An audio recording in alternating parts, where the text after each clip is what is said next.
Ladies and gentlemen, Miss Julie Andrews.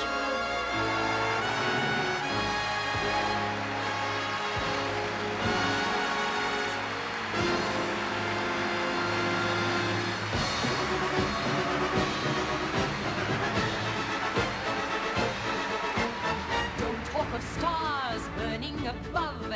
If you're in love, show me. Tell me no dreams filled with desire. If you're on fire, show me. Here we are together in the middle of the night. Don't talk of spring, just hold me tight. Anyone who's ever been in love will tell you that this is no time for a chat. Haven't your lips longed for my touch? Well, don't say how much. Show me, show me. Don't wait until wrinkles and lines pop out all over my brow. Show me now.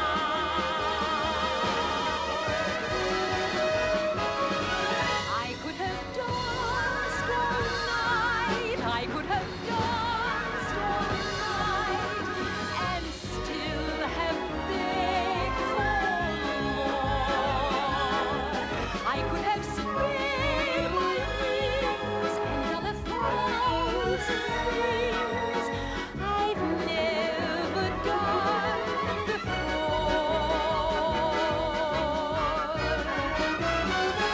I'll never know what made it so exciting. Why all at once my heart took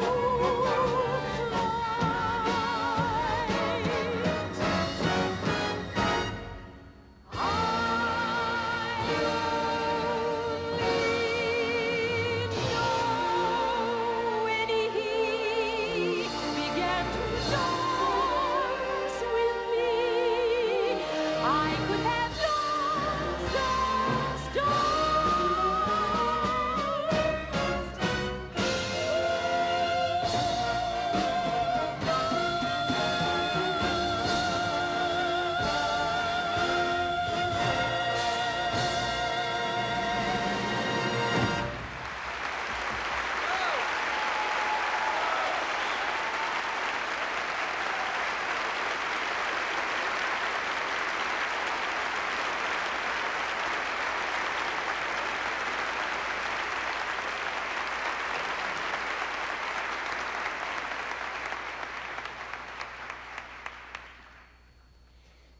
Using words other than Alan Lerner's to describe him is like carrying coals to Newcastle.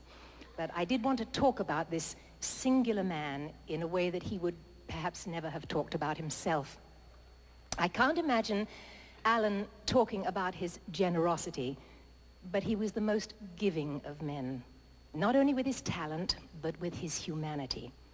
Brilliant, erudite, sophisticated, yet he could put the right words into the mouths of rough and tumble prospectors, Cockney flower girls, opportunistic fathers, young French innocents on the brink of womanhood, jaded old reprobates, not to mention mythical Scotsmen, kings, knaves, and assorted villains, virgins, and vagrants.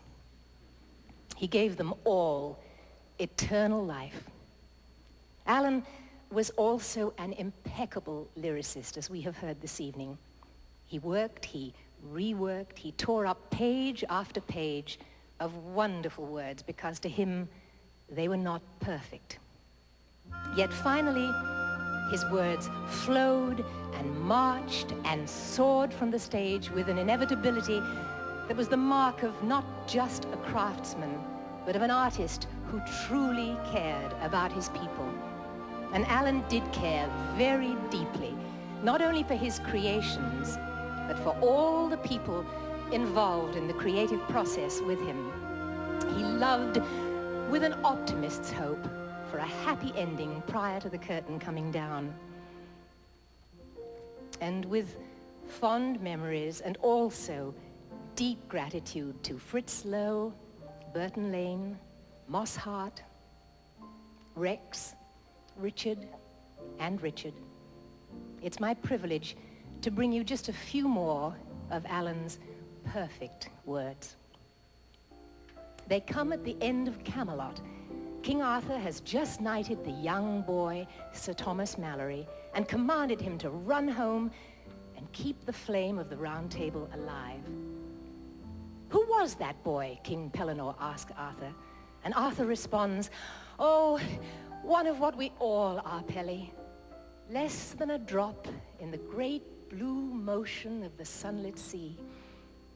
But it seems some of the drops sparkle, Pelly. Some of them do sparkle."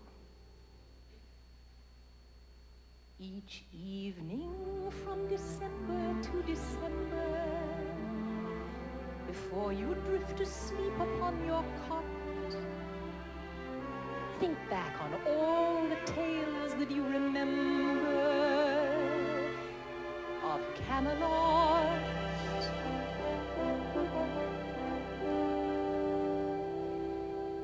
Ask every person if he's heard the story, and tell it strong and clear if he has not, that once there was a fleeting wisp of glory called Camelot. Camelot.